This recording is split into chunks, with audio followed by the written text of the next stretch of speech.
Messieurs et dames, fidèles téléspectateurs, bonjour et bienvenue. Le 9 décembre de chaque année, le monde entier célèbre la Journée internationale de la lutte contre la corruption. Et pour cette année, le thème choisi est celui de la corruption zéro, les développements 100% unissons-nous contre la corruption. Alors, pour la République démocratique du Congo, l'inspection générale des finances célèbre sous les thèmes pour le bien-être collectif, unissons-nous contre la prédation financière. Voilà, nous avons choisi ce moment pour échanger avec monsieur l'inspecteur général de finances, monsieur Gilles Alinguete, qui est notre invité. Mais pour ce faire, je ne serai pas seul. Nous sommes à 4. Il s'agit d'Éric Ambago de Top Congo, monsieur Israël Mutombo, Bossolo TV, madame Anita Luambois et monsieur Willy Akonda. C'est avec eux que nous allons échanger autour de ce thème avec monsieur Gilles Alinguete. Monsieur Gilles Alinguete, bonjour et bienvenue. Bonjour. Alors, dès l'entrée de jeu, monsieur Gilles Alinguete, ça devient, je ne sais pas s'il faut parler d'un mot d'ordre ou un modèle choisi de la tenue. À quand le changement de cette fameuse tenue qui fait parler d'elle un peu partout? Si on croise Gilles Alinguete, nous n'avons qu'une seule tenue, un seul modèle, on ne sait pas si vous le changerez. Non, la tenue que nous portons régulièrement, c'est pour en fait manifester notre volonté, notre détermination à s'engager avec beaucoup d'efficacité dans la lutte contre les antivaleurs dans la gestion publique. Parce que nous avions eu les dégoûts à un moment donné au début de notre travail de constater que des personnes apparemment sérieuses, avec des Français bien fignolés, qui portent des cravates et des vestes, étaient en réalité de véritables prédateurs. Ça nous a donné un dégoût et pour manifester notre volonté à combattre efficacement ces phénomènes, la corruption, la prédation, nous avions adopté cette attitude. Donc ce n'est pas une recommandation présidentielle? Non, pas du tout. Très bien. Alors, par rapport au thème choisi sur le plan international, quel est le but, quelles sont les stratégies, je voulais dire, les stratégies que vous mettez en place pour atteindre les objectifs des corruptions zéro au contexte actuel de la République démocratique du Congo? Je voudrais d'emblée reprendre ce que vous aviez dit. Les Nations Unies ont adopté depuis le 31 octobre 2003 sa convention contre la corruption. Et à partir de cette année, le 9 décembre, la communauté internationale célèbre une journée spécifique dédiée à la lutte contre la corruption, donc le 9 décembre de chaque année. Pour cette année, comme vous l'avez dit, les Nations Unies ont placé la lutte contre la corruption dans un thème central, corruption zéro et développement 100%. C'est pour dire que la corruption est à la base de la misère collective. La corruption est à la base de tous les fléaux que nous sommes en train de vivre aujourd'hui, les sous-développements, la criminalité en bande organisée, la détérioration des droits de l'homme, la détérioration des climats des affaires. La corruption est au centre et pratiquement la cause principale de tous ces fléaux. Voilà pourquoi on pense aujourd'hui que si nous nous investissons dans une société à arriver à l'objectif corruption zéro, il est fort probable que nous puissions atteindre un niveau de développement plus avancé. Pour l'inspection générale des finances, s'inspirant de ce thème principal des Nations Unies, nous avions placé la journée du 9 décembre sous la réflexion pour le bien-être collectif, unissons-nous contre la prédation financière. Et dans notre entendement, nous pensons que il faudra que toutes les institutions de la République, la justice, les organes qui luttent contre la corruption, les ONG, les journalistes et la population, que nous puissions tous nous mettre ensemble derrière la vision de son Excellence, Monsieur le Président de la République, chef de l'État, pour lutter efficacement contre ces phénomènes, contre ces fléaux qu'est la corruption, afin de donner la chance à la RDC de relever petit à petit sa tête. Et pour nous, nous lançons cet appel à l'union sacrée de toutes les institutions, de toutes les forces vives de notre pays contre la corruption, particulièrement parlant du Parlement. Nous lançons un appel au Parlement de la République démocratique du Congo, qui est le premier organe de contrôle des finances publiques, pour accompagner efficacement le travail de la lutte contre la corruption. Nous demandons à notre Parlement, dès que la justice sollicite des levées d'immunité ou les autorisations de poursuivre les auteurs des actes de détournement des deniers publics, que le Parlement se désolidarise de ces personnes-là pour les livrer ou les mettre à la disposition de la justice. Pour autant que les parlementaires eux-mêmes ont également un bilan à présenter devant cette population qui leur a fait confiance. Demain, ils vont rentrer auprès de cette même population pour rendre compte. Et si aujourd'hui, beaucoup de projets ont échoué dans notre pays, les 5 chantiers, beaucoup de choses, c'est tout simplement à cause de la prédation financière. Donc, les parlementaires doivent aujourd'hui comprendre que pour qu'ils puissent se révaloriser au niveau de notre population, ils doivent également s'investir dans la lutte contre la corruption et les détournements des deniers publics et de ne jamais donner caution à certaines personnes lorsqu'ils sont poursuivis, qui se cachent derrière les amitiés au niveau du Parlement pour ne pas être poursuivis. Donc nous lançons cet appel aussi au niveau du Parlement lorsqu'il y a un membre de cette institution qui est cité dans des affaires de corruption, de détournement, on peut déclencher une procédure disciplinaire interne au Parlement. Ce serait déjà aussi un élément extrêmement important. Au gouvernement de la République, nous demandons également un changement de stratégie en matière de lutte contre la corruption. Dès lors qu'un membre du gouvernement est cité dans des rapports des organes de contrôle, qu'il est compromis par des faits de corruption, de détournement des deniers publics, il faut que le gouvernement désormais déclenche la procédure disciplinaire parce que tous les membres du gouvernement sont soumis au pouvoir disciplinaire du chef du gouvernement. Il faut qu'on change de stratégie au lieu d'attendre que la justice déclenche une procédure et tout. Ce serait aussi la contribution du gouvernement dans la lutte contre la corruption. À la justice, nous demandons dans le cadre de cette union sacrée des forces vives pour lutter contre la corruption, à la justice, nous demandons qu'on prenne des mesures, des décisions pour que les auteurs, les personnes poursuivies pour des détournements des deniers publics ne puissent plus bénéficier de mises en liberté provisoire. Et que lorsque les faits sont établis, que les jugements puissent être sévères et assortis également de récupération du produit de vol. C'est vraiment important et nous encourageons notre justice à ne pas baisser les bras pour poursuivre les détourneurs, continuer à demander les autorisations de poursuivre les personnes immunisées contre les actes de détournement. À la société civile que nous encourageons, avec qui nous sommes en partenariat, nous demandons également de continuer à travailler avec vivacité pour dénoncer les détourneurs et les corrompus.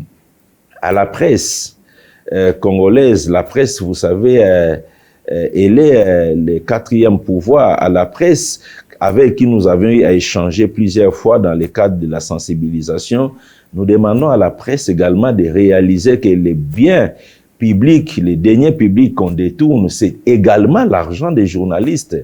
Et un des meilleurs gestes et barrières contre la corruption que la presse peut offrir à la République, c'est d'arrêter, d'appuyer les auteurs des actes de détournement et d'encourager tous les services qui luttent contre les détournements des deniers publics. Fort malheureusement, chaque fois on constate que lorsque on publie des rapports importants qui mettent en cause des personnes qui ont détourné des deniers publics ou qui sont compromis. On trouve toujours dans la presse des personnes qui viennent pour défendre ces malfrats. Il faudra que notre presse également arrive à comprendre que les problèmes que nous avons aujourd'hui dans notre pays de sous-développement, un problème qui nous concerne tous, un problème qui nous embrase tous, c'est un problème lié à ces fléaux. Donc, il ne faudra pas qu'on prenne à la légère les pouvoirs qu'on a comme presse à se mettre à défendre des véritables bandits financiers incorrigibles qui mettent à mal le développement de notre pays. C'est un appel que nous lançons dans le cadre de l'Union sacrée et à notre population, à l'ensemble de la population congolaise. Nous demandons de poursuivre la politique de la réprobation sociale qui consiste au fait à crier à tous ces volets, à ne plus leur accorder les crédits qu'il faut. Donc, nous en appelons donc à tout le monde à être derrière le chef de l'État dans sa détermination de combattre les antivaleurs dans notre pays. Voilà pourquoi nous avions dit, unissons-nous contre la prédation financière pour le bien-être collectif. Mais, Monsieur Jules Alinguet, ici, il faut parler de la lutte contre la corruption. Faisons peut-être une petite étude comparative par rapport à votre responsabilité, la noble et d'ailleurs. Quel était le taux des corruptions en République démocratique du Congo avant votre prise de fonction et où en sommes-nous avec aujourd'hui? Donc, on ne doit pas mesurer les résultats de la lutte contre la corruption avec l'inspection générale des finances. Nous ne sommes pas les seuls services appelés à lutter contre la corruption. Nous avons l'APLC qui existe, qui fait aussi un travail. Nous avons la Sénaref qui existe également, qui fait un travail. Il y a la justice, il y a tous ces services et institutions qui luttent. Là, il y a la Cour des comptes aujourd'hui aussi redynamisée. Tous ensemble, nous luttons. Donc, nous ne pouvons pas parler des résultats à partir de l'inspection générale des finances. Mais ce qu'il faut reconnaître aujourd'hui, depuis que son Excellence, Monsieur le Président de la République, chef de l'État, est arrivé et qu'il a fait de la lutte contre la corruption un des piliers importants de son programme, ça fait 3 ans, nous constatons de plus en plus au fait une prise en charge de ces problèmes de lutte contre la corruption. Et aujourd'hui, je peux dire que les détournés, les corrompus n'opèrent plus à ciel ouvert. Donc aujourd'hui, ils ont compris qu'il y a une sensibilisation de toutes les forces vives de notre population pour barrer la route à ces fléaux. Donc nous faisons des avancées qui sont indiscutables. Monsieur Jules Alinguet, vous avez parlé des différents de cette union sacrée contre la corruption. Ma question, vous avez évoqué le Parlement.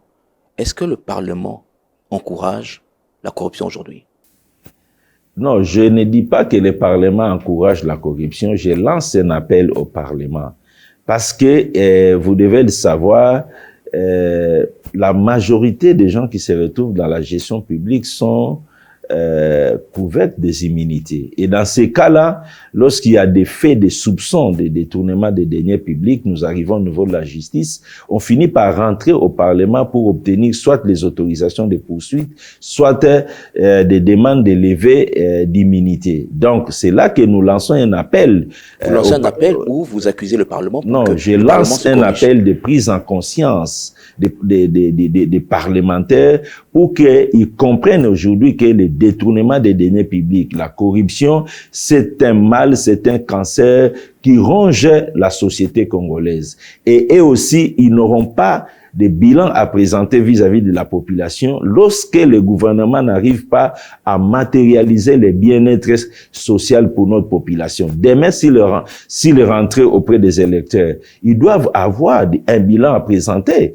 Et ce bilan-là, risque d'être négatif à cause de la corruption et des détournements des deniers publics. Voilà pourquoi nous demandons aux parlementaires de prendre conscience que nous devons nous mettre ensemble pour lutter contre ces phénomènes. Lorsque la justice demande de lever d'immunité, que le Parlement ne puisse pas que le Parlement, puisse se désolidariser de ces personnes-là en les mettant à la disposition de la justice.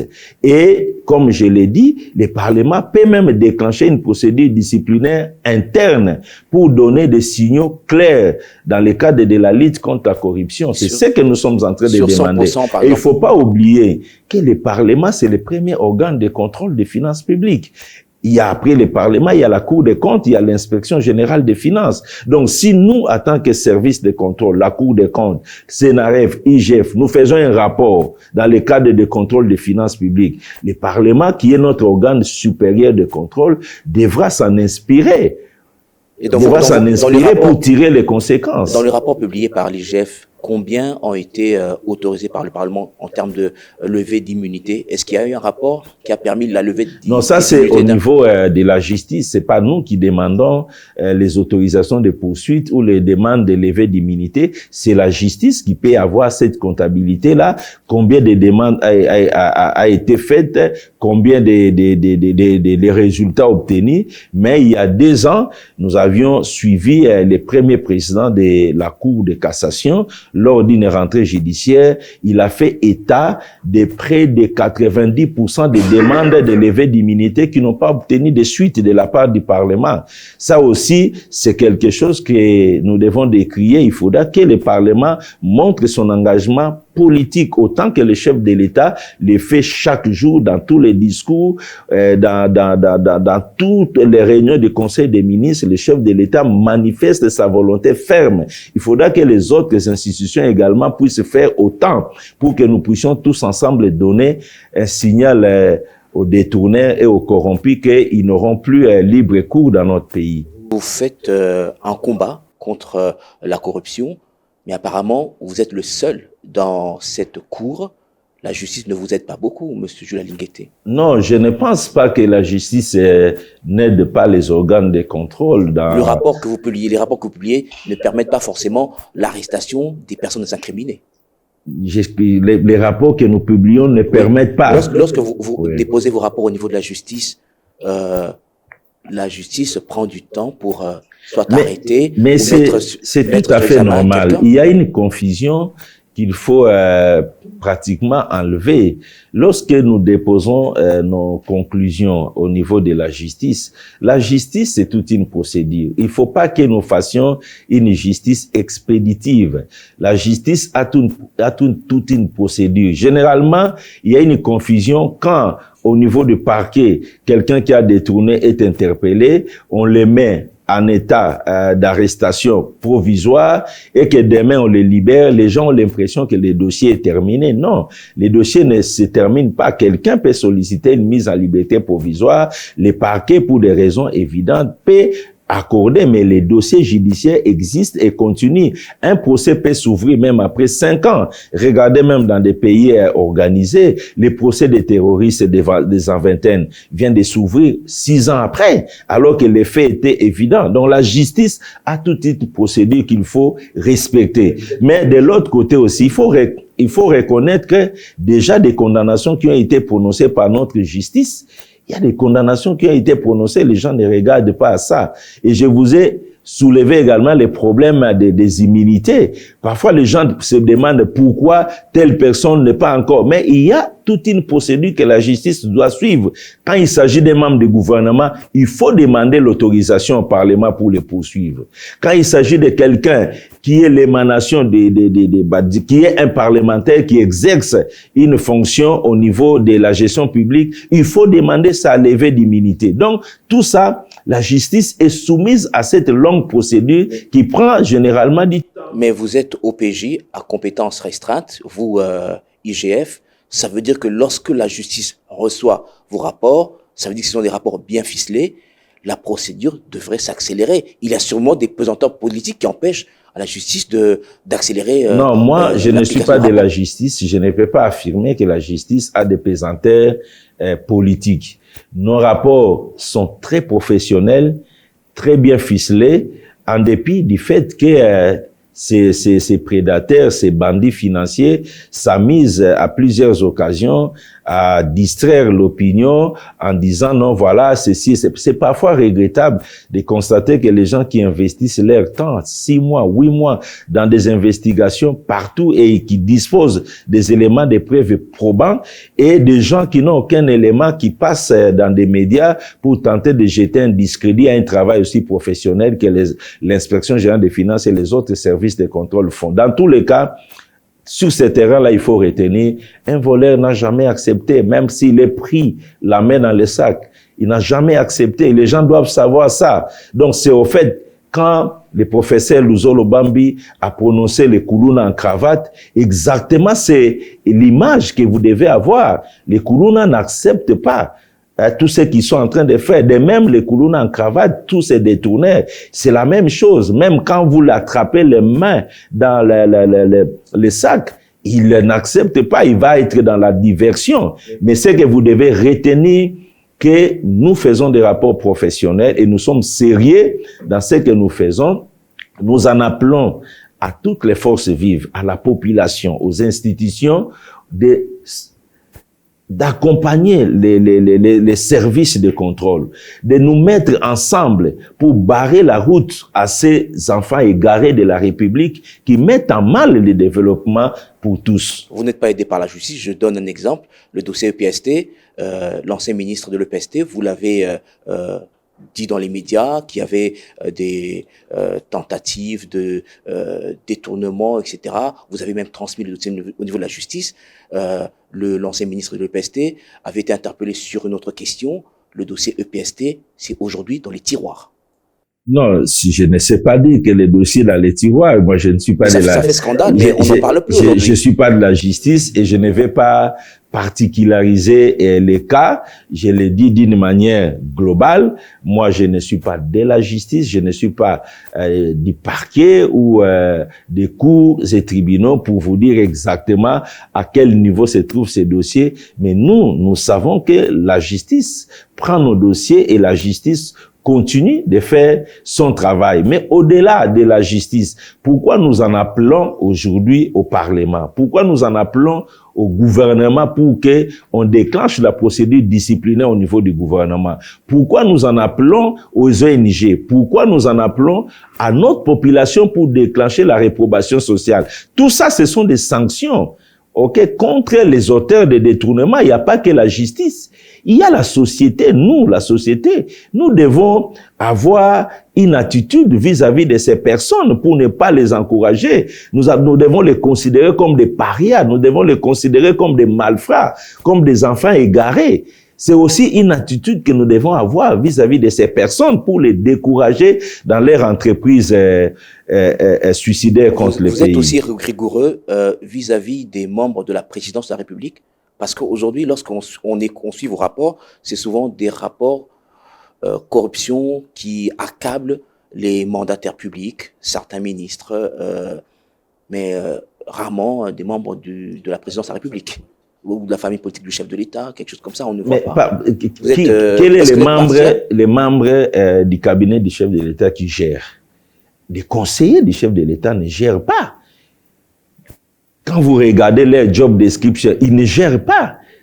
Les conseillers, c'est quelqu'un qui est dans un cabinet. Lorsqu'il y a un dossier spécifique en rapport avec son domaine, on lui donne pour traiter. Comment nous allons aller contrôler un conseiller spécial, un conseiller principal? Il ne gère pas. Mais lorsqu'un ministre il est là pour donner des conseils dans les domaines qui est les siens, de donner des conseils, de donner ses points de vue. Ils ne gèrent pas. Comment nous allons poursuivre les conseillers parce qu'ils n'ont pas un budget? Ils ne gèrent pas. À la présidence, le budget de la présidence est géré par les directeurs du cabinet. Il y a eu des conseillers qui ont fait des voyages avec des institutions, je parle du FPI, qui ont voyagé avec les membres du FPI, qui étaient payés par le FPI. Ça, ce sont des membres du conseil de la présidence de la République. Vous avez fait fine bouche par rapport à cette question. Non, mais est-ce que lorsque un conseiller du chef de l'État accompagne les membres du conseil d'administration du FPI pour une mission et qui se font payer, qu'est-ce qu'il y a là-bas? Ce sont des actes de détournement? Il s'agit là des actes de détournement. Donc, il ne faut pas qu'on soit sur cette optique-là. Les conseillers du chef de l'État ne gèrent pas. Et puis, nous, au début, quand l'inspection générale des finances a été redynamisée par son Excellence, Monsieur le Président de la République en 2020, on nous a taxé toute l'année 2020 de faire une traque politique. Mais aujourd'hui, je pense que de plus en plus, les gens ont compris que l'inspection générale des finances n'a pas de couleur politique. Les gens aujourd'hui qui ont des démêlés avec l'inspection générale des finances ne sont plus les gens de l'ancien régime. 3 ans après, vous pouvez faire les bilans. Combien nous avions aujourd'hui mis en mal avec les rapports de l'inspection générale des finances, vous trouverez que nous sommes exactement au milieu du village et nous faisons notre travail pour tout le monde. On n'a pas de couleur politique. Voilà, Jolan Alingueti, il y a quelques mois, vous aviez été primé par le magazine Force pour votre engagement dans la lutte contre la corruption. Est-ce qu'aujourd'hui, vous avez ce sentiment d'avoir bien accompli votre mission, sachant que l'environnement congolais est quand même caractérisé par plusieurs antivaleurs? C'est tout l'environnement international. Aucun pays n'échappe à ces fléaux qu'est la corruption, mais à des degrés divers. L'Afrique particulièrement est le continent le plus touché par la corruption. Aux États-Unis, ce n'est pas Jules Alingueti qui a été primé. La récompense a été donnée au travail fait par l'inspection générale des finances. On a reconnu l'implication de l'inspection générale des finances dans la vision du chef de l'État pour lutter contre la corruption. Au fait, c'est cette récompense-là qui a été donnée à notre service. Aujourd'hui, nous estimons que la lutte contre la corruption est un processus. Donc, nous ne pouvons pas dire que non, voilà, nous sommes satisfaits. Non, nous devons continuer parce que tant que les détourneurs, les corrompus, les bandits financiers, les incorrigibles existeront, la lutte doit continuer. C'est une lutte permanente, nous devons continuer à faire le travail. Il n'y a pas lieu de parler de satisfaction. Tout simplement, il faut comprendre aujourd'hui que ces gens ont changé de méthode. Ils sont maintenant plus dans des méthodes apparentes. Ils se cachent, ils font des opérations souterraines que nous devons aller dénicher au travers des contrats, au travers d'habits de position, d'habits de pouvoir, ainsi de suite. Mais au moins, ils savent que aujourd'hui, ils peuvent plus opérer à ciel ouvert. Aujourd'hui, on ne peut pas trouver des gens qui détournent, qui sont applaudis. Ça, ce sont des avancées que le pays est en train de réaliser. Oui, malgré vos efforts consentis dans la lutte contre la corruption, plusieurs scandales et détournements financiers continuent son bonhomme de chemin dans les entreprises publiques et certaines institutions de la République. Au sein de la magistrature, par exemple, la corruption bat son plein. Est-ce que l'IGF a les prérogatives de mettre en accusation les magistrats véreux? La justice elle-même a également les prérogatives de combattre la corruption. Si vous dites qu'il y a la corruption au sein de la magistrature, elle se vit. Il revient aux autorités de la magistrature. De combattre ces phénomènes au sein de la magistrature. Vous pensez que dans nos corps de contrôle, il n'y a pas eu de tentatives de ces fléaux. Il y en a eu, mais chaque responsable, s'investit pour que ces phénomènes ne puissent pas élire domicile. Donc, ne parlons pas de l'inspection générale des finances, compétence de mettre en cause un magistrat. Mais, que fait la PLC? La PLC a la compétence de lutter contre la corruption aussi bien dans le domaine privé et public. S'il y a des éléments de corruption des fonctionnaires, les autres organes de travail, notre spécialité, c'est la lutte contre la prédation financière, entendue ici comme étant le détournement des biens et deniers publics. Ça, c'est notre domaine de prédilection. Mais nous avons les autres structures également qui doivent faire la justice. doit aussi faire un travail à son sein. Si les gens disent qu'il y a des problèmes au niveau de la justice, il revient aux autorités judiciaires de faire ce travail. Si on dit qu'il y a des problèmes au sein du gouvernement, il revient aux autorités gouvernementales de faire ce travail-là au sein du gouvernement. Voilà pourquoi nous en appelons à une prise de conscience collective, à cette union sacrée contre les antivaleurs dans la gestion publique. Chacun de nous doit intérioriser que c'est un combat du développement pour le pays. Si nous ne prenons pas ces fléaux comme un danger, nous risquons d'hypothéquer toujours le développement de notre pays. Mais est-ce que vous n'avez pas l'impression que l'IGF, l'Inspection générale des finances, prend finalement cette charge parce que la justice, il y a des dossiers qui sont vos projets qui sont publiés et on se rend compte que la justice ne fait pratiquement rien.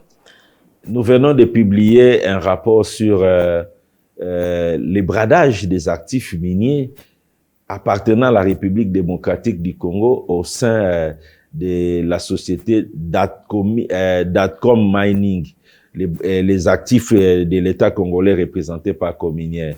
Mais les personnes citées dans ces rapports, qui n'étaient pas couvertes d'immunité, sont déjà aux arrêts depuis plus de 10 jours. Et qui seront peut-être libérés dans quelques jours et se cacheront derrière une liberté provisoire. Ça, ce n'est pas mon problème. Tout ce que je peux vous dire aujourd'hui, au moment où nous parlons, la justice, le parquet général, après la cour d'appel Gombe, s'est saisi des dossiers et les personnes concernées, citées, qui sont à la portée juridique de ces parquets, ont été mis aux arrêts.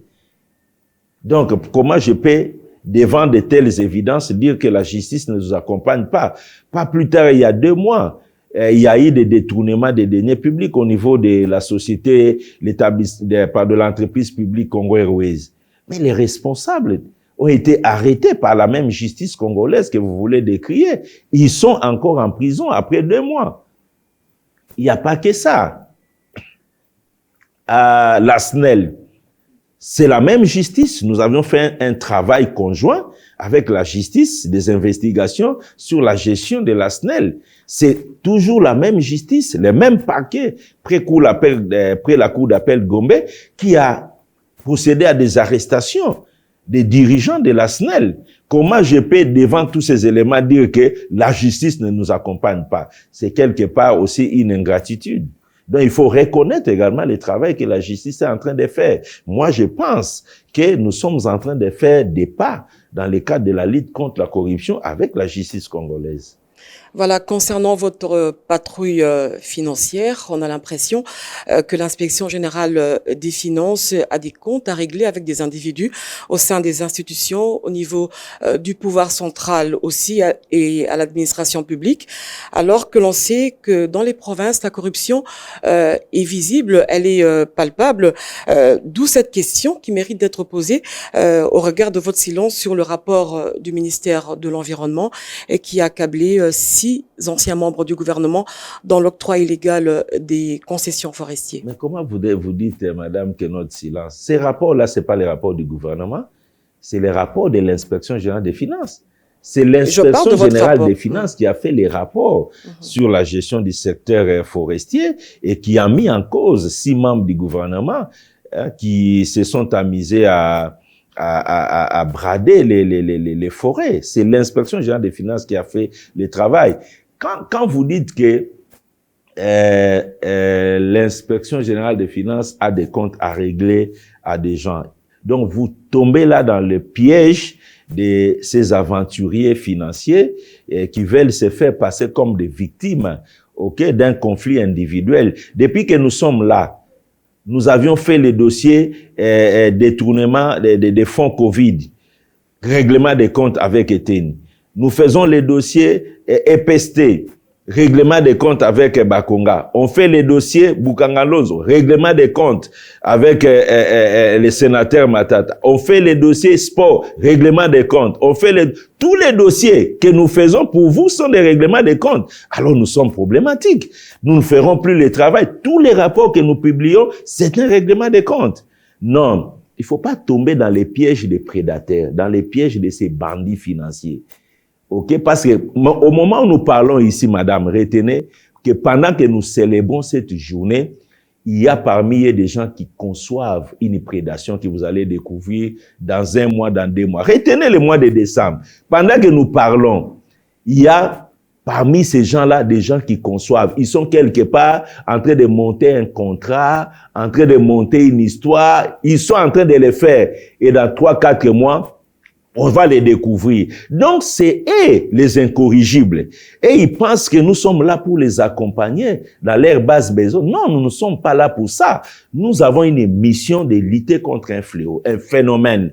Et les messages que nous lançons à toutes ces personnes, ils doivent lire le vrai visage de son Excellence, Monsieur le Président de la République, chef de l'État. J'ai l'impression que beaucoup ne le comprennent pas. Il y a une détermination ferme, sans faille, de repousser les antivaleurs. C'est pour ça, chaque fois qu'ils ont un problème avec les services, les organes qui luttent contre la corruption, ils sont toujours perdants. Ils sont toujours perdants parce qu'ils ne comprennent pas que le chef de l'État a pris une décision ferme de libérer progressivement le Congo de la corruption et des détournements des deniers publics. Ils s'amusent, ils ne comprennent pas. Ils comprennent pas. Oui, mais donc, nous, on n'a pas de règlement de compte avec... Mais on vous accuse quand même d'être sélectif dans certains dossiers. Par exemple, l'affaire RAM qui a défrayé la chronique jusqu'à présent. Est-ce que l'IGF a déjà établi un rapport complet? C'est encore une distraction. Je l'ai déjà dit plusieurs fois. L'affaire RAM, quand les gens soulèvent les problèmes de l'affaire RAM, l'inspection générale des finances annonce des investigations. Dans la semaine qui allait suivre.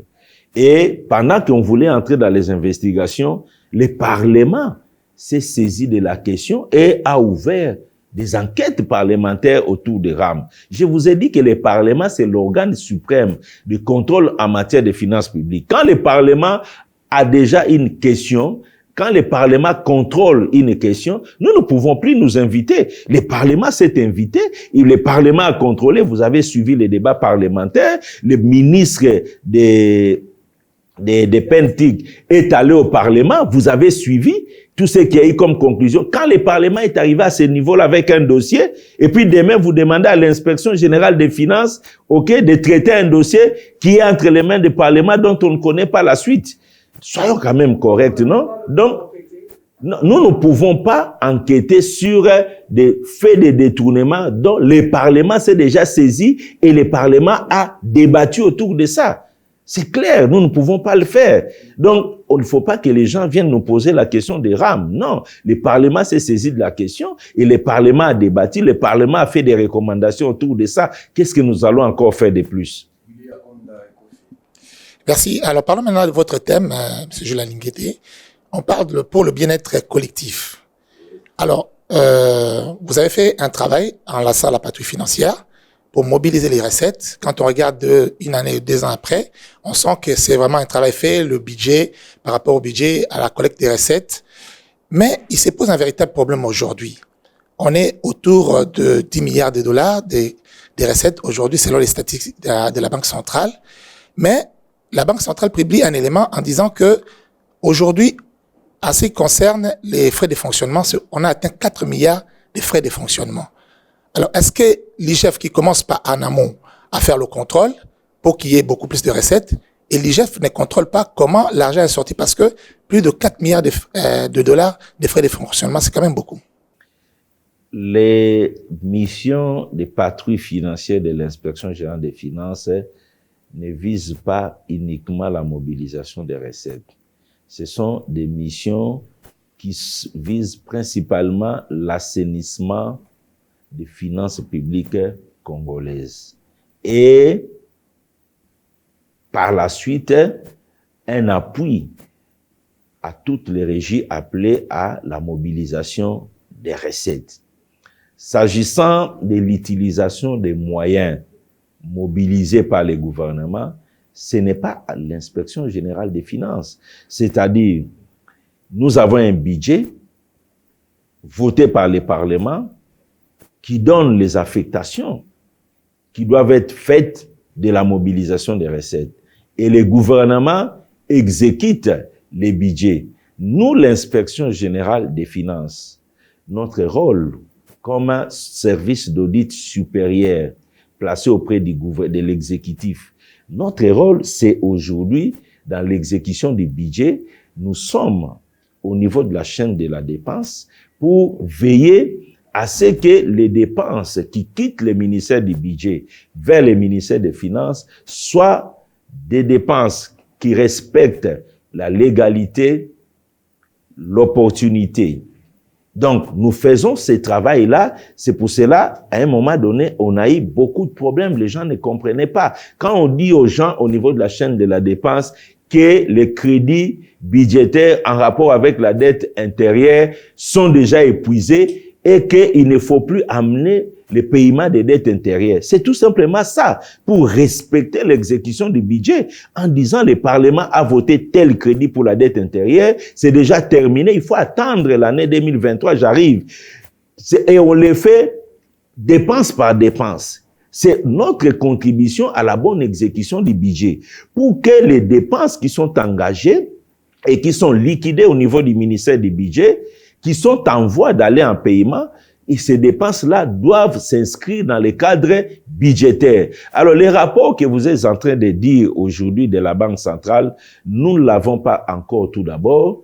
Et puis, je pense qu'il revient au ministère des Finances tout d'abord de procéder à un projet de faire de la reddition des comptes. Il revient au ministère des Finances de faire la reddition des comptes. Il y a un travail technique qui doit être fait. Je ne pense pas que la Banque centrale peut bien faire ce travail-là. Excusez-moi, je ne dénie pas à la Banque centrale la compétence, mais le travail de la reddition des comptes, il y a tout d'abord le classement des dépenses par rubrique. Et parfois, on constate lors de la reddition des comptes beaucoup d'erreurs.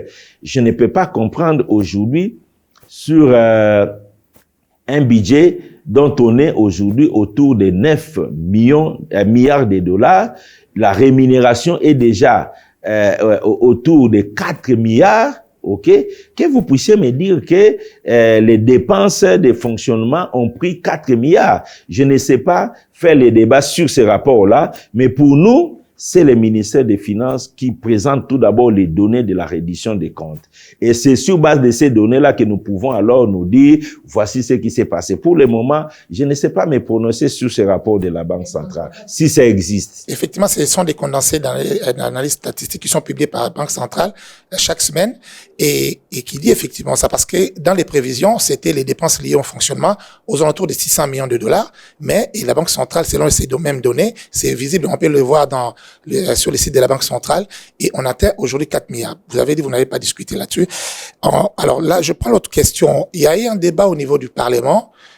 Pour ceux qui ne connaissent pas les finances ou ne maîtrisent pas les finances publiques, ils ont trouvé que c'était très scandaleux.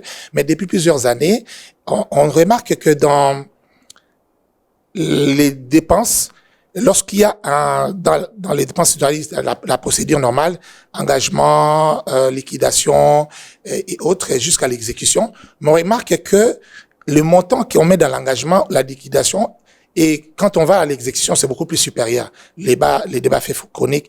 Nous, on pensait que ce phénomène-là a pris fin, mais on dégage beaucoup plus d'argent que ce qui a été prévu dans les documents. Comment vous allez expliquer ça là? Et alors qu'il y a la patrouille financière. Je vous ai dit que depuis 2021, nous avions mis un verrou au niveau de la chaîne de la dépense pour s'assurer que les dépenses qui vont au ministère des Finances pour les paiements sont des dépenses prévues dans les budgets de l'État. C'est le travail que nous sommes en train de faire maintenant. Mais il faut pas oublier que dans l'exécution des dépenses, il y a également ce que nous appelons les dépenses en procédure d'urgence. Ce sont en fait des dépenses qui ne passent pas par la chaîne de la dépense. Ok, que nous ne sommes pas censés censurer ces dépenses-là. Donc, ce sont des dépenses additionnelles qui peuvent être à l'origine des situations que vous constatez. Mais, dans ces cas-là, la Cour des comptes, qui est chargée, de faire tous ces contrôles en rapport avec la reddition des comptes.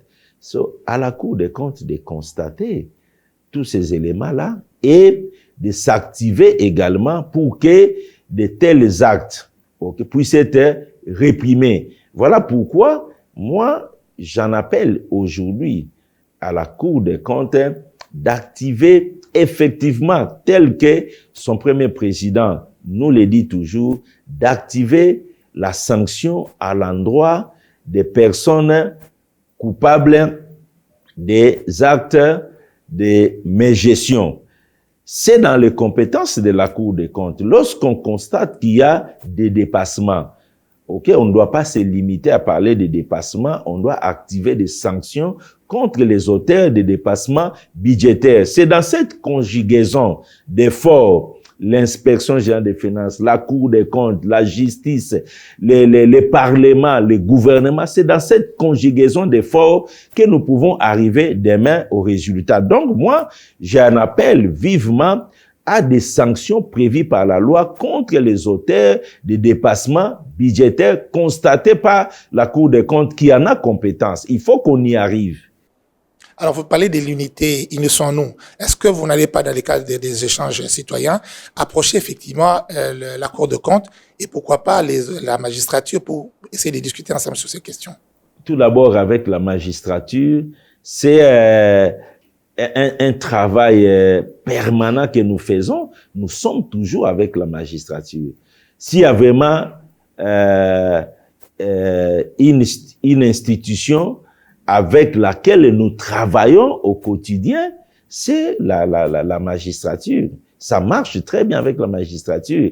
Avec la Cour des comptes, vous avez suivi plusieurs fois, nous sommes allés dans des réunions avec la Cour des comptes et nous travaillons en synergie avec la Cour des comptes. Bientôt, il y aura aussi l'organisation des missions mixtes à la Cour des comptes et l'inspection générale des finances, toujours dans le cadre de l'assainissement de la gestion des finances publiques. Nous travaillons en synergie avec Senaref, avec l'APLC. Dernièrement, nous nous sommes convenus avec l'APLC et Senaref de mettre en place une sorte de task force de lutte contre la corruption où nous allons travailler ensemble sur un certain nombre de dossiers. Donc, nous sommes en train de travailler, nous sommes toujours ensemble avec toutes ces...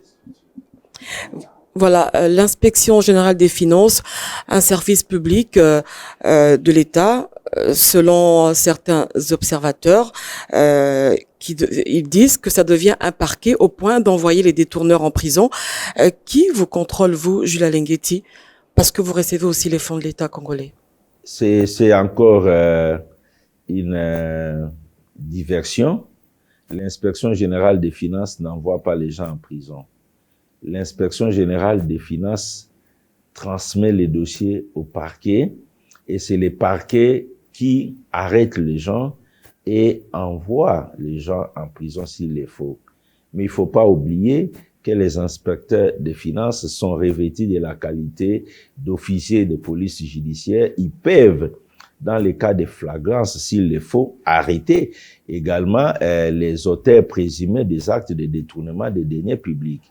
Donc, ce n'est pas à exclure, mais l'inspection générale des finances n'arrête pas les gens. L'inspection générale des finances transfère les dossiers au parquet et c'est le parquet qui procède aux arrestations lorsque le parquet est convaincu des éléments mis à sa disposition par l'inspection générale des finances.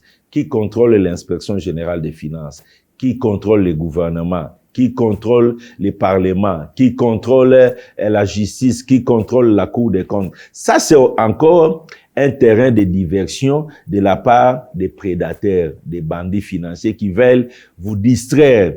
Nous, notre travail principal, c'est de les traquer. L'inspection générale des finances n'a jamais fermé ses portes à tout autre contrôle. Que ce soit le contrôle de la Cour des comptes, que ce soit le contrôle du ministère des Finances ou de tout autre organe. On n'a jamais fermé nos portes. Et j'ai déjà répondu à vos confrères. Cette année, nous avions été contrôlés par la Cour des comptes, qui nous a adressé des faits d'observation en rapport avec l'exécution des dépenses de l'inspection générale des finances. Nous avions été contrôlés par le ministère des Finances, avec sa division d'audit où les contrôleurs des finances sont venus pour passer en revue ou pour examiner toutes les dépenses effectuées par l'inspection générale des finances. Je ne vais pas revenir sur les conclusions. Les conclusions sont très bonnes pour l'inspection générale des finances. Donc, pour moi, c'est une diversion. C'est une distraction de la part de ceux-là qui sont mis en mal par l'inspection générale des finances. Donc, nos portes sont ouvertes à toute institution de contrôle pour regarder ce qui se passe à l'inspection générale des finances, s'il y a des deniers publics à l'inspection générale des finances qui sont mal gérés, toutes les institutions qui ont compétence peuvent venir contrôler, même demain. Nos portes sont là. Donc, nous, on n'est pas là. À moins que vous puissiez me dire, il y a tel qui a voulu contrôler, qu'on l'a empêché de contrôler. Alors, donc, moi, je ne sais pas. Très bien. Alors, Matondi, Monsieur Gilles Alinguete, Balandi Nyonso Bazolanda Bisoko Bisoko Bozwami, Mboula Nyonso le 9 décembre, Mokili Mobimba Bazaro célébrer, Mokolo Monene Babengi lutte contre la corruption.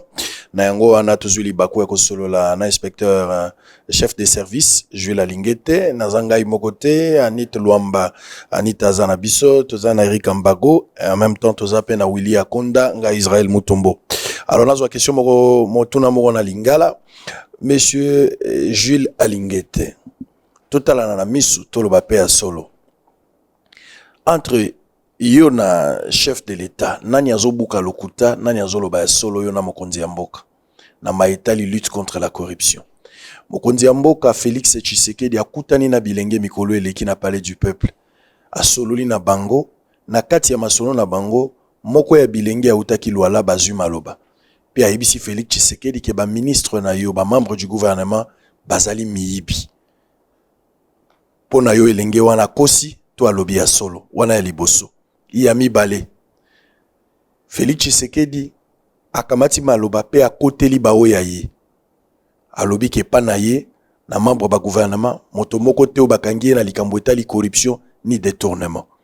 Est-ce que Félix Tshisekedi azali kouanga na toko bwakisa tolo bana lingala ya bakinoa mosala nyoso yosali alors que biso bapandisango tozali na message otoyebi ba rapport ozomi kumisawa okamata ki motolokola ya EPST ozana rapport otinda na justice okamati moto agriculture osali rapport otindi na justice ozui moto ya formation professionnelle osali rapport otindi na justice okamati moto ya santé ya kala osali rapport otindi na justice okamati moto ya portefeuille ya lelo osali rapport otient na justice. Ba rapport nyonso wana kolanda na obiso totangaki na oyo pesaki eza ba rapport moko akablan o eza ko condamner bango na makambo etali corruption voire même détournement ya deniers publics.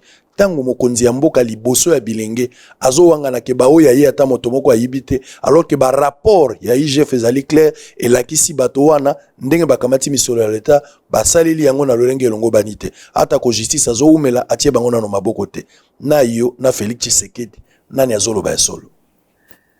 Tout d'abord mokonzi ya mboka tango alobaki devant bilenge alobaki na bango soki bozali ko funda ba membre ya gouvernement baza meibi bo memela ba élément de preuve. C'est tout d'abord une précision. Landa message wana mokonzi mboka lobaki bo memela ba élément de preuve. Po bango balobaki ba membre ya gouvernement na nyonso baza meibi abi bo memela ba élément de preuve.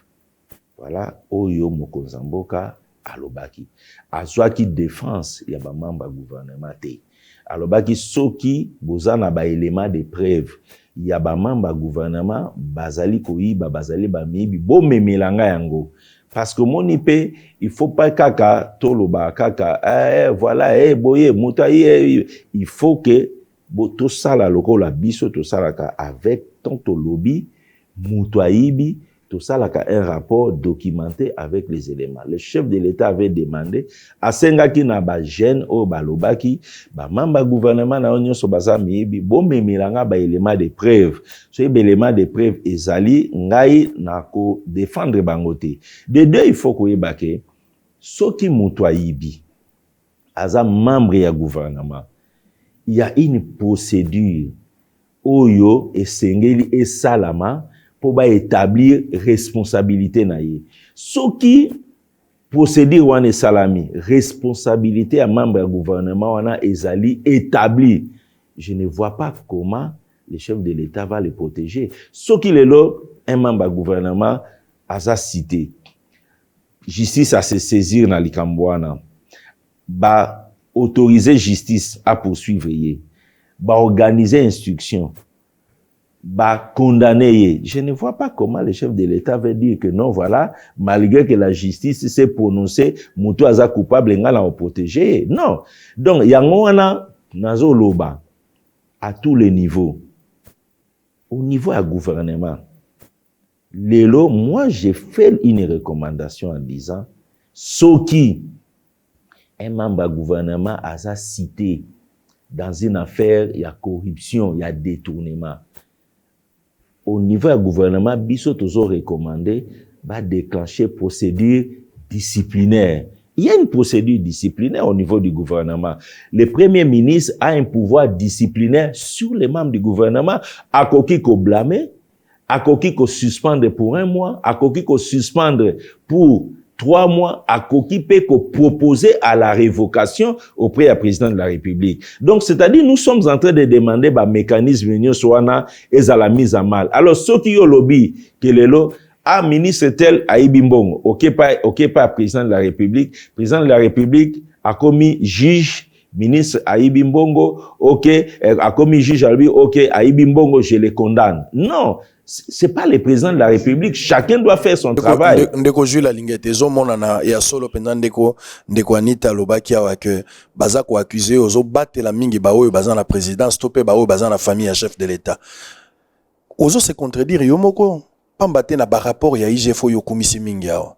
Si okumisi ke bosala ka mosala ya malamu mosala wana bosala kango te po moto atindi bino bosala ngo na conscience na limemi ya nyonso ba rapport nyonso ya IGF o esali toleo bato nyonso bacheli motema eza ba rapport e pointé ba membre ya gouvernement Félix Tshisekedi lokola bato baza cité na corruption bao baza cité na makambo ekomi détournement donc ni ko ebisa biso que makambo nyonso lobaki bozana na bino na ba preuve te bosaki mosala moko na tanda.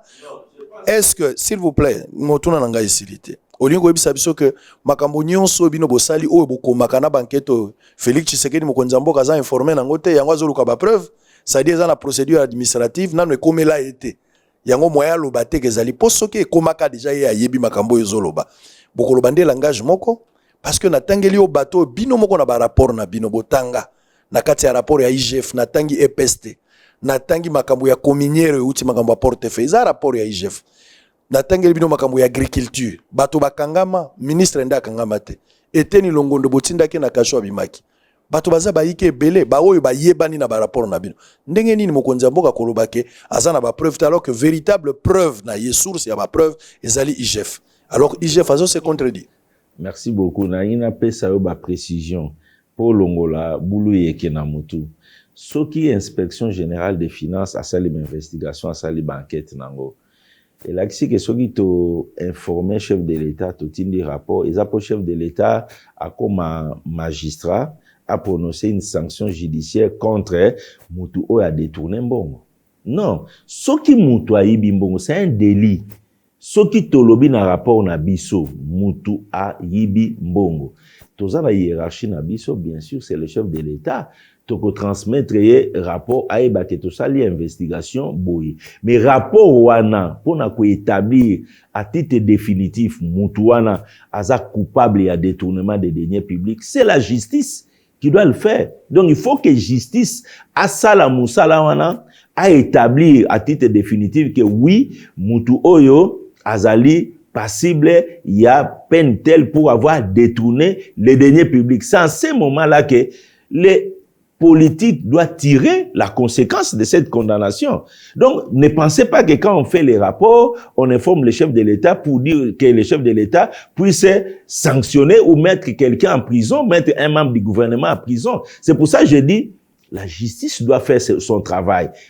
Tout au moins, lorsque on cite un membre du gouvernement dans des faits de corruption, de détournement, le pouvoir disciplinaire sur les membres du gouvernement revient au chef du gouvernement. C'est pour cela que nous proposons, dans ce cadre de pouvoir disciplinaire, que le chef du gouvernement peut ouvrir une action disciplinaire, une demande d'explication. Nous aussi, les services de contrôle, la Cour des comptes, l'inspection générale des finances, nous sommes les organes de la République. Nous sommes à la disposition du gouvernement.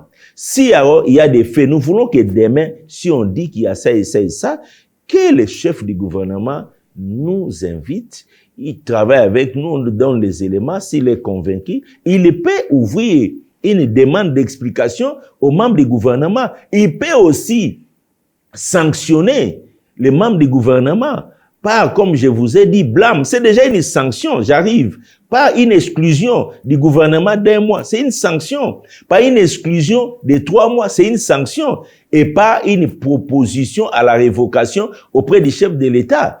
OK, donc ça va déjà commencer à mettre petit à petit la discipline. Donc, il ne faudra pas tout mettre sur le chef de l'État. Chacun de nous doit faire son travail. Donc, je pense que au comprendre comment les choses se passent. Donc, quand on fait un rapport, au Kim Nangoka Mbang pas président, au président, ministre était là, ministre a dit, OK, il y a qu'une ordonnance, balongo lien la gouvernement. Non, il faut que sa responsabilité, sa culpabilité soit établie sur le plan judiciaire. Où il faut qu'une procédure disciplinaire soit déclenchée au niveau du gouvernement, OK, qui peut arriver également à établir que non, voilà, effectivement, il y a des faits. En ce moment-là, on avance. Donc, Monsieur Gilles Linguet, en conclusion, partant de différentes enquêtes menées par l'IGF, on conclut aujourd'hui, c'est ce que vous voulez nous faire croire ou comprendre, qu'aucun membre du gouvernement et à Samalukonde a la corruption.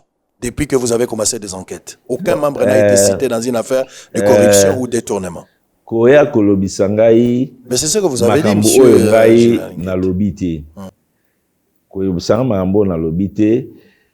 Pour moi, tout ça, la enquête, ce qui, membre du gouvernement, Azana Kati, to tiara mai na monogote, to lobango. Pena ebisio ke, ba rapport na biso ezali fiable. OK, à notre niveau. Ils allaient professionnels. Ils sont fiables. Ceux qui te lobby que mutu songolo azana kati ya mbeba azana kati ya détournement to lobela ngo to tia mai na monokote. Et par suite nango ezali que la justice qui est appelée à se prononcer parce que boyebi yango chaque fois to loba. À un moment donné, tant to lobaka tel mutu asali boy. Ka bino pe ba journaliste ako recruter bino boleki na ba réseaux sociaux na ba médias bo bandi ko tia doute sur le travail aussi professionnel o bato bazo sal toza siko a un dossier bolobi yango te toza na dossier a communier bozo lo bango te mais tozo landa na ba médias quelques personnes recrutées pour les besoins de la cause venir chercher à jeter discrédit na musala moko important batu basali o ezomona na clairement que nous avons affaire à des bandits financiers incorrigibles. Il y a d'autres révélations pour ne pas entraver la marche de la justice. Je peux pas faire si cette affaire-là. Vous êtes en train, on est dans la distraction. C'est pour ça moi je m'étonne même pour beaucoup de vos confrères. Si vous ne comprenez pas le mal de la corruption dans notre pays, vous serez également des complices. Parce que vous êtes en train d'accompagner les prédateurs, vous êtes en train d'accompagner ces bandits financiers qui entravent la bonne marche du pays. Il faut que vous puissiez quitter cet état de choses. Ce n'est pas à cause des miettes ou à cause de je ne sais pas de quoi que vous allez mettre l'avenir de votre pays en balance pour défendre des gens indéfendables. Tenez, ce qui s'est passé là, les gens sont en train de parler. Je l'ai dit encore hier. Na Katia Datcom Mining, société Oyo et Salamina et communière naba privé pour na exploiter lithium na Manono. Bazalaki 3 partenaires na Kati. AVZ, Bazaba australien, 60%. Datomir, 15%. État congolais, 25%. Yango esali 100%, il y a capital pour exploiter gisement wana. AVZ, ou azana 60%. asali ba étude ya valorisation à gisement. Alobi que 1% ya capital wana après valorisation à gisement eza na valeur ya 10 millions de dollars. 1% capital eza na valeur de ye mutaza na 60% de part. Ye mutu babengaki amema ba moyen pour basala ba étude, ba valoriser gisement, à produire étude. Bango nyoso ba yebi yango, AVZ a yebi yango, Datcom, Datomir a yebi yango, Cominière pe a yebi yango. Par 1% à part, eza na 10 millions de dollars. Bolamuki kaka boye, boyebi te tout d'abord, pour quelles raisons?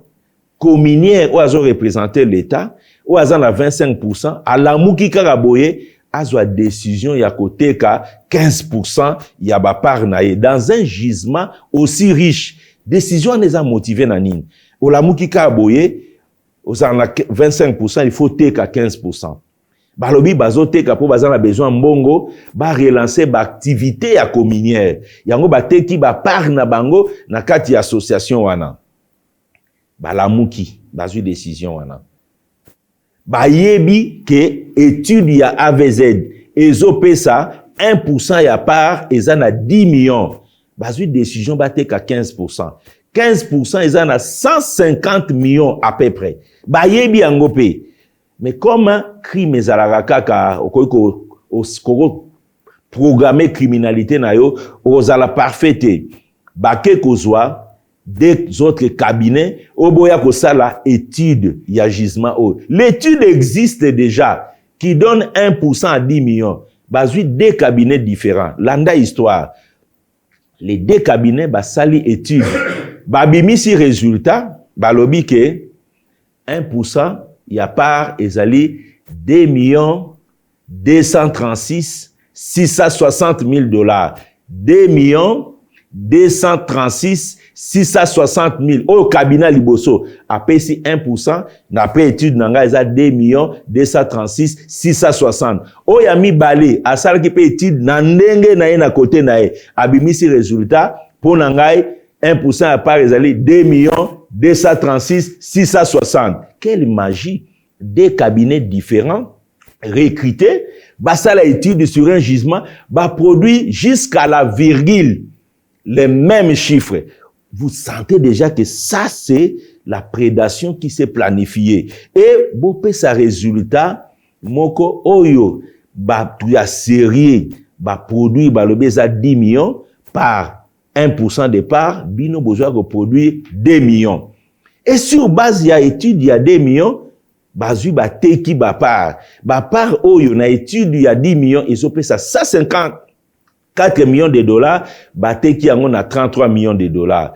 Et tam tozoloba, quelques personnes bazua ko ça, vous savez c'est l'avenir de tout un pays et ça avenir na biso ngala kama abino ba congolais bokansaka ke tam tobe la moyibi eza likambo ya inspection générale des finances bozoyi bateke mbongo aneza abino bozoyi bateke mbongo aneza pona ba route eza pona ba école eza pona bien-être collectif on ne se rend pas compte ozomona donc na 33 millions ana bateki yango yo ka suite nango bazoloba mais bakende na justice yo bazo belela yo moyibi otiaka ba makelele na ba télévision mi kende na justice 33 millions wana tozana ba extrait de compte lelo 33 millions za lisusu te kaka na kati ya 33 millions wana bazui ba cabinet o mibale produit ba étude fantaisiste ba futi bango 6 millions de dollars pour na ba étude wana bazui mutu moko abimi wana comme commissionnaire ye mutu amemi acheteur ba pesi pe 7 millions vous perdez déjà 13 millions ba millions ba tumusu da bazo ba chance azo ba millions na mboko ya biso to souffrir zela sisa biso to souffrir zela Israël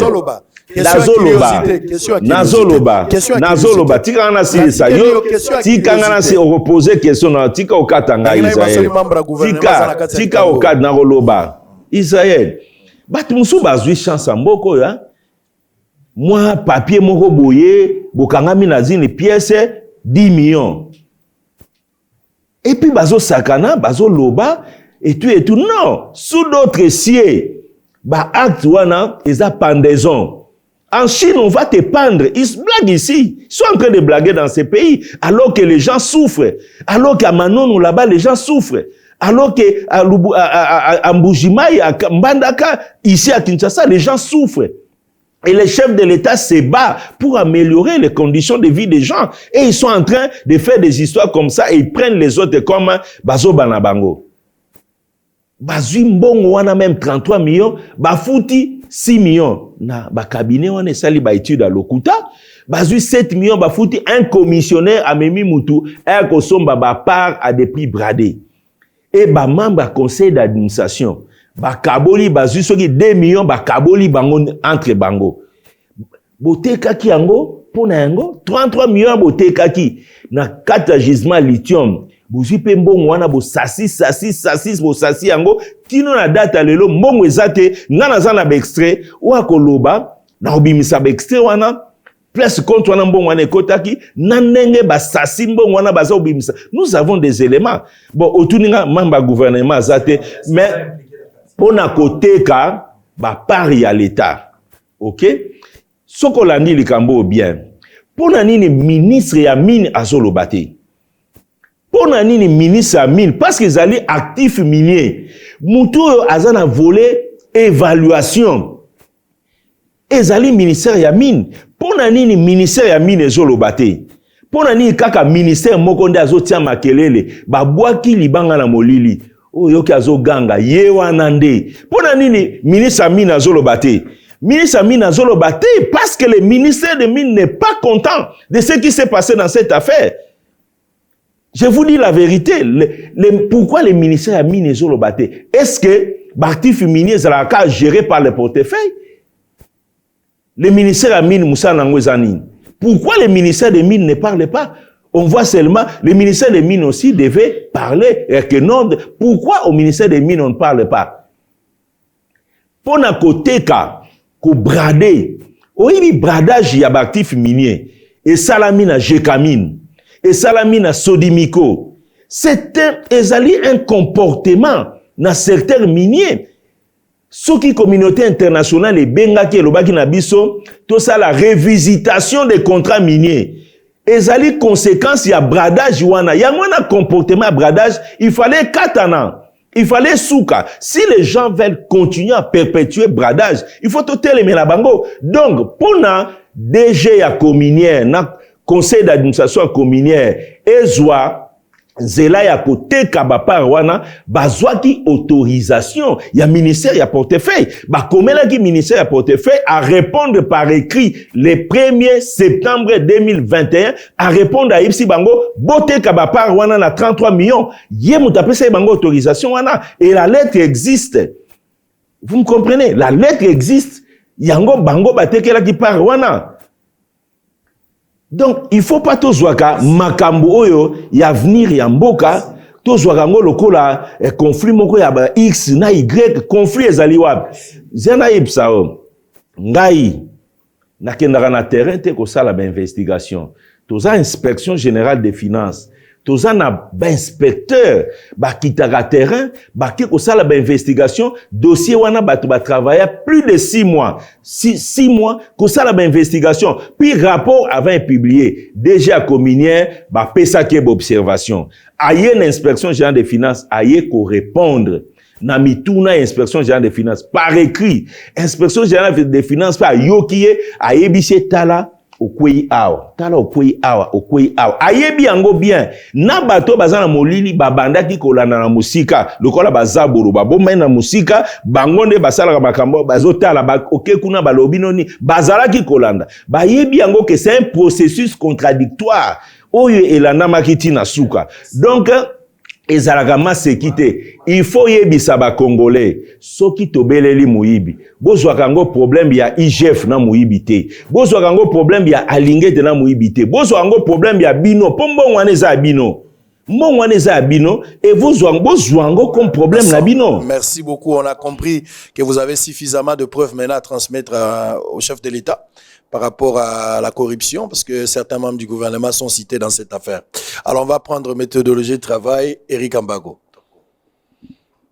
Alors, Monsieur Jules Alinguete, Moi, je vais rapidement, on va conclure ce dossier de Communière très rapidement. Le président de la République, le Premier ministre, doit proposer à la révocation la ministre du portefeuille. Tout ce que je peux vous dire, il y a eu bradage des actifs miniers de la RDC au niveau de la Communière. Nous avions fait notre rapport à la justice congolaise. Le parquet général près la cour d'appel de Kinshasa-Gombe a procédé à des arrestations des membres de la direction générale de la Communière impliqués dans cette opération de bradage. Ils ont tous les dossiers complets.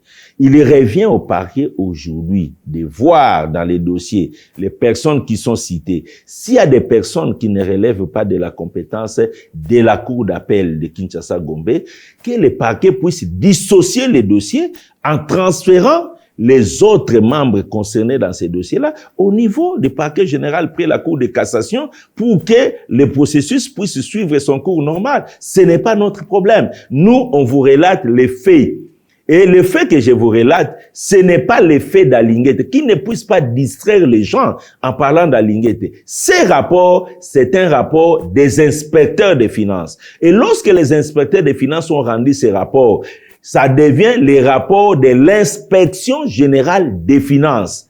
Donc, ce n'est pas Alinguete qui fait un rapport. Ce sont les inspecteurs des finances de tête couronnée qui ont fait ces rapports-là. Il n'y a pas un problème individuel, un conflit entre qui que ce soit. Il y a seulement un conflit entre les prédateurs et les finances publiques. Donc, c'est eux qui ont un problème avec les finances publiques congolaises. C'est eux qui ont un problème avec la gestion publique. Ils n'ont pas un problème avec moi. Ils n'ont pas un problème avec l'inspection. Qu'ils expliquent aux gens pourquoi ils ont planifié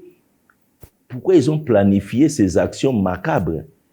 Pour quelles raisons cachées? Ce n'est pas l'inspection générale des finances. Ce n'est pas moi, Gilles Alinguete, et je n'ai aucun problème avec qui que ce soit. Je ne fais que mon travail. Monsieur Gilles Alinguete, on ne parle pas souvent des finances de l'IGF. Est-ce que vous recevez régulièrement les rétrocessions qui vous sont dues?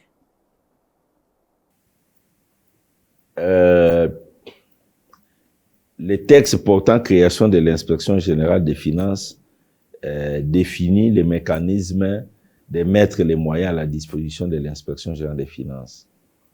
Les ministères du budget ainsi que les ministères des finances n'ont jamais failli à l'exécution de ces mécanismes jusqu'aujourd'hui. Donc, ils mettent à notre disposition tous les moyens prévus par la loi pour que l'inspection générale des finances puisse faire son travail. Donc, nous, on n'a pas un problème. Il est vrai qu'il y a un petit retard en ce qui concerne la rétrocession des mois d'octobre et tout. Mais bon, c'est pour nous, et les gens doivent le savoir, que d'ailleurs la rétrocession du mois d'octobre devait être versée selon les accords, selon les ministères des Finances. Ça devait être versé fin novembre ou début décembre. Je pense qu'on n'a pas encore un grand retard en ce qui concerne les reversements de cette rétrocession. On n'a pas encore un grand retard et nous pensons que les choses fonctionnent normalement en ce qui nous concerne. Qu'en est-il de la petite incompréhension entre vous et la DGI sur la contre-vérification? Pardon? Qu'en est-il de la petite confusion entre vous et la DGI sur la contre-vérification? Il n'y a aucune confusion possible. Le texte portant création de l'inspection générale des finances est clair. Et je crois que c'était une confusion qu'il y avait il y a longtemps. Aujourd'hui, il n'y en a plus. Les choses sont claires. Il n'y a pas de confusion possible. L'inspection générale des finances a la compétence légale de procéder à toute mission de contre-vérification fiscale, parafiscale et douanière. C'est clair et les choses se déroulent très bien, il n'y a aucun problème. Voilà, Jules Alinguete, nous allons parler des compétences de l'inspection générale des finances. L'opinion vous accuse d'interférer dans les compétences qui ne sont pas les vôtres. Où commencent et se limitent les compétences de l'IGF? On s'interfère dans les compétences de qui? Donne-moi, l'opinion nous accuse d'interférer ou d'empiéter dans les compétences des autres. Quelle est cette compétence-là que nous, on empiète? Dans l'ordonnancement de certaines factures, par exemple? Voilà. Là, vous soulevez au fait la question de la mise en œuvre des contrôles a priori, appelée la patrouille financière. Merci de cette question. Je mets na lingi boye baboui que depuis longtemps, dans Mboka na biso, les contrôles étaient toujours un contrôle a posteriori. C'est-à-dire, quand on parle de priori, a priori, a posteriori, ça se situe au moment où les actes de gestion sont posés. Depuis longtemps, awa, batu bazala ki kaka, botika ya a gérer une année, boye ko contrôler après une année.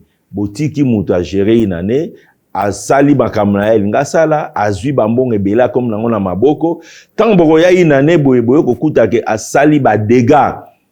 Et mutu a sali ba dégâts, ou azana mbongo na maboko. Ou azana ba moyen wana maboko, soit bokuta ye, soit bokuta ya sa zui ba moyen ebela tamboli, akena ye, boye ko constater bokomi kolela, ayibi mbongo, soit azali wana akomi makasi, boyebi mbongo erandaka batu fort, azui mbongo ebele, azana ngona maboko, bobandi koluka ko poursuivre ye, ako faire tourner bino, azo bimisa mbongo, azo futa ba journaliste, azo futa à gauche, à droite, azo tourner bino, bokomi neti, ko perd de temps. Donc, na inkolo baboui. Ba contrôle wana ya, mutu a gérer, inane boye ko contrôler après, yango babenga ka posteriori, et pesa lango résultat mon côté.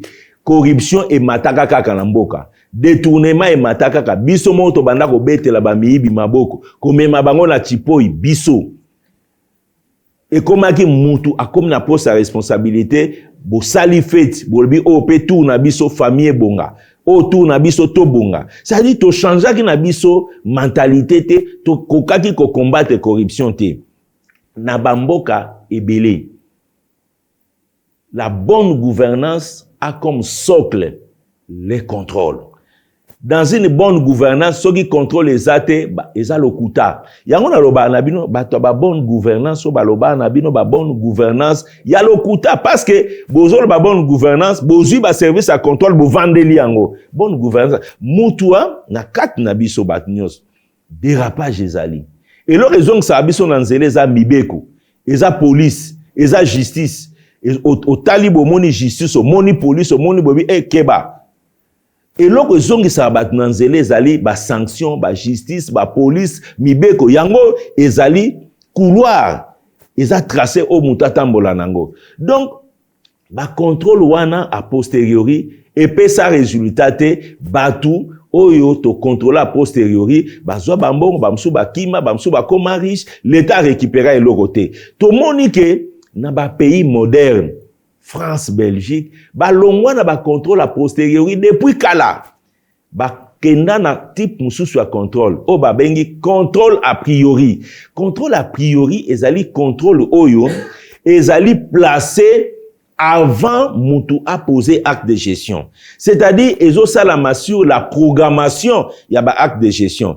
Ozali neti mokambi entreprise ba yebisi yo sala programme na yo ya semaine oyo ba o nyoso linko sala comme dépense o sali programmation contrôle a priori ezali ko porter sur la programmation bazui programmation na ba yebisi yo non oyo eza irrégulier oyo eza bien te ko sala ngote oyo ko sala ngote oyo c'est bon ba contrôler programmation na yo bazongisi yo ba pesi eloko ezali propre na sima yo o exécuter biloko ezali propre na France c'est comme ça en Belgique c'est comme ça yango wana contrôle a priori batu ba mesana ki na ngote ba gestionnaire omoni wana ba mesana ki kaka na ba contrôle a posteriori ba gérer ba tika bango ba gérer ba contrôler bango après.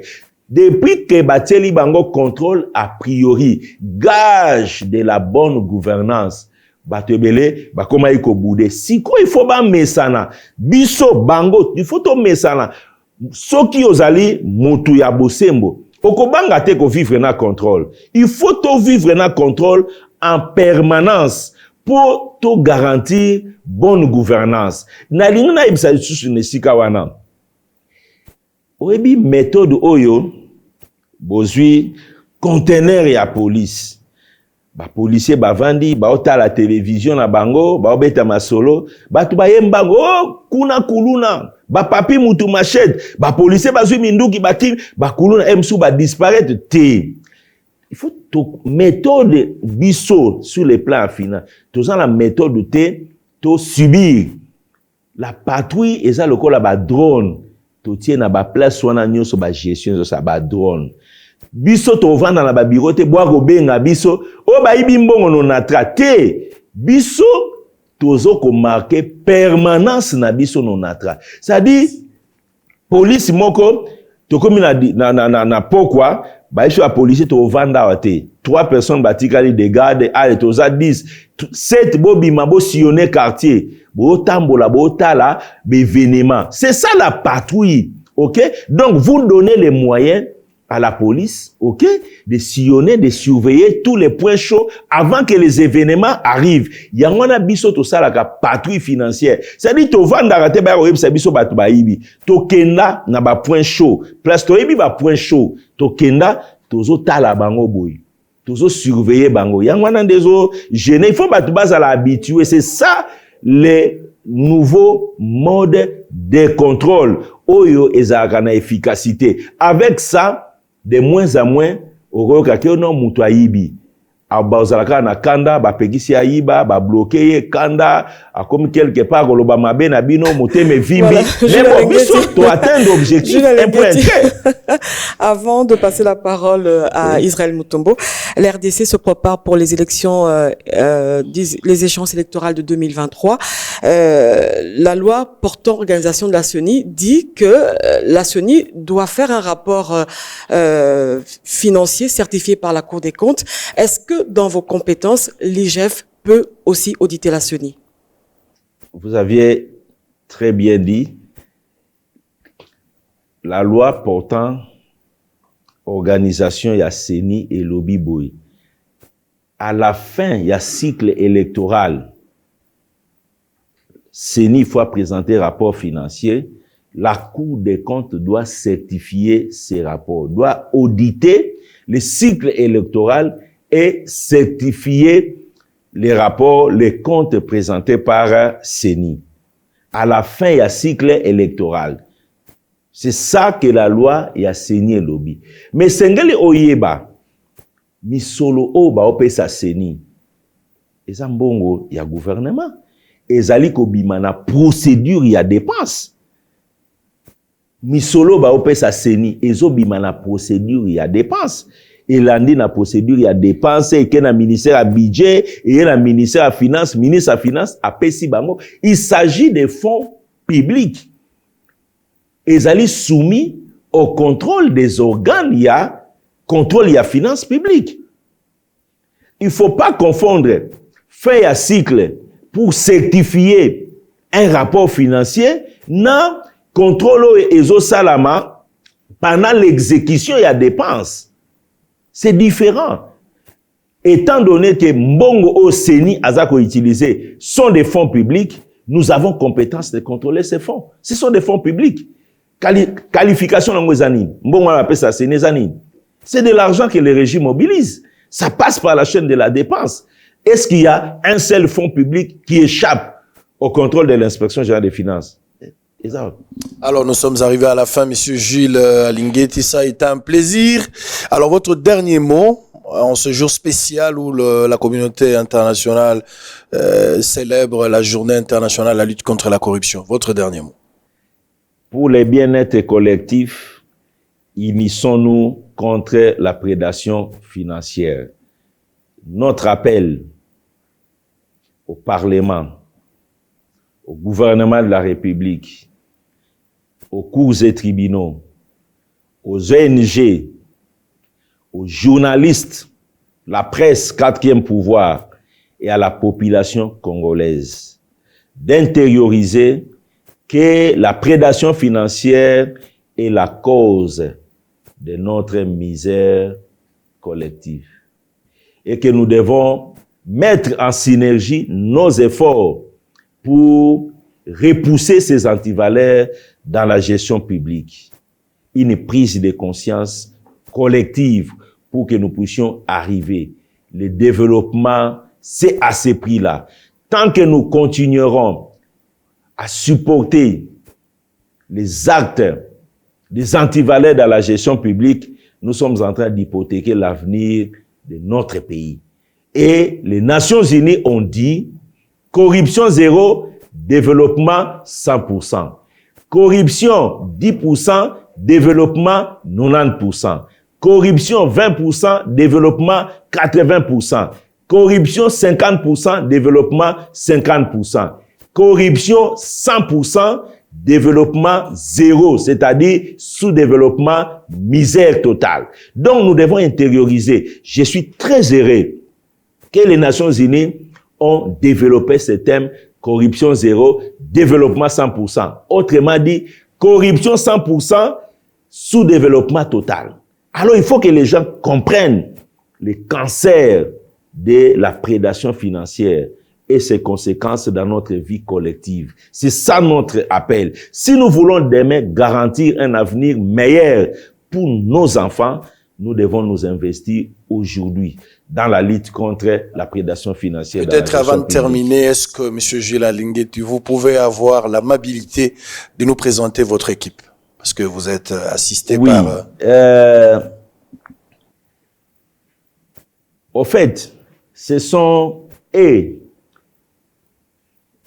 héros qui produisent, qui valident les rapports de l'inspection générale des finances, qui encadrent tous les inspecteurs des finances, qui sont en fait membres de la direction de l'inspection générale des finances. Il y a premièrement mon adjoint, inspecteur général chef de service adjoint, Victor Batoubenga Pandamadi, qui est actuellement aux États-Unis. Il est parti également pour participer à la journée internationale de la lutte contre la corruption au siège des Nations Unies. Il est absent et nous avons le numéro 3 de l'inspection générale des finances, M. Herman Ieleza. Il est coordonnateur de tous les services de l'inspection générale des finances. Nous avons M. Henri-Paul Kazadi. Il est coordonnateur adjoint des services de l'inspection générale des finances. Nous avons M. Bosco Mate Kasuva. Il est inspecteur général, chef de la brigade chargée de la répression douanière. Il y a M. Gabi Kabanangi. Il est inspecteur général, chef de la brigade chargée de suivi des entreprises du portefeuille de l'État, des établissements publics. Vous avez Nicolas Mouia. Il est inspecteur général, chef de brigade, chargé de la répression de la fraude fiscale. C'est lui qui contrôle tous les services fiscaux de la République, la DGI. Vous avez Madame Rita Mandamuna. Elle est chef de brigade, inspecteur général. C'est l'unique femme que nous avons parmi les généraux. Inspecteur général, chef de brigade, chargé de la répression de la criminalité au niveau des provinces et des entités décentralisées. Donc, c'est elle qui organise les missions de contrôle au niveau des provinces et des entités décentralisées. Nous avons Monsieur Chibangu Luamela Poust. Il est inspecteur général, chef de brigade, et il a en charge la brigade d'audit. Nous avons Monsieur Kassongo Olenga, lui, il est inspecteur général, chef de brigade. Il a en charge la mission de la contre-vérification fiscale, parafiscale et douanière auprès des opérateurs économiques, des assujettis aux impôts et taxes de l'État dont on soupçonne des faits de fraude. Donc, c'est lui qui dirige cette unité. Voilà, nous avons un chef de brigade qui n'est pas là, qui est aussi empêché. Il s'appelle Placide Mbouyou Banze. Il est absent. Il est le chef de brigade chargé de contrôle des marchés publics. Voilà, ça c'est donc l'équipe. Il y a aussi l'inspecteur général, chef de brigade Nicolas Banda, lui, il est chargé de la surveillance des recettes non fiscales, c'est-à-dire la DGRAD. C'est au fait notre équipe de travail qui encadre. Ah, voilà. Et on ajoute encore, il y a un inspecteur général, chef de brigade, Poto Ngumba. Lui, il est chargé de la surveillance de la dépense publique. C'est lui qui surveille la chaîne de la dépense. C'est lui qui surveille les opérations au niveau de la Banque centrale. Et nous avons Monsieur Boloko qui est à la fin. C'est notre directeur de l'administration des finances et des services techniques de l'inspection générale des finances. Donc, c'est cette équipe qui constitue la direction de l'inspection générale des finances, qui encadre aussi bien les agents que les inspecteurs des finances sur terrain pour avoir des résultats que vous avez là. Très bien. Merci, Monsieur Gilles Alinguete. C'est par cette présentation que nous mettons fin à cette émission d'aujourd'hui qui a connu la participation de 3 autres confrères et consoeurs. Je cite ici Eric Ambago pour le compte de Top Congo et Anita Luamboa pour la RTNC et puis Willy Yakonda pour le compte de Kofin Télévision, moi-même Israël Moutombo Bossolo Télévision. On vous retrouve très prochainement pour un autre numéro. Bonne fête de fin d'année parce que c'est déjà le mois de décembre, mais la journée internationale de la lutte contre la corruption nous concerne tous. Nous devons nous mettre ensemble comme un seul homme. Et comme je l'ai toujours dit, quand les doigts est malade, c'est les pieds qui l'amènent à l'hôpital. Les yeux surveillent pour que les doigts ne trébichent point, mais devant le médecin, c'est la bouche qui parle. Nous devons chacun apporter notre petite pierre pour essayer de lutter contre la corruption et promouvoir la bonne gouvernance qui donnera finalement le résultat pour le progrès social de tout un peuple. Merci et à très bientôt.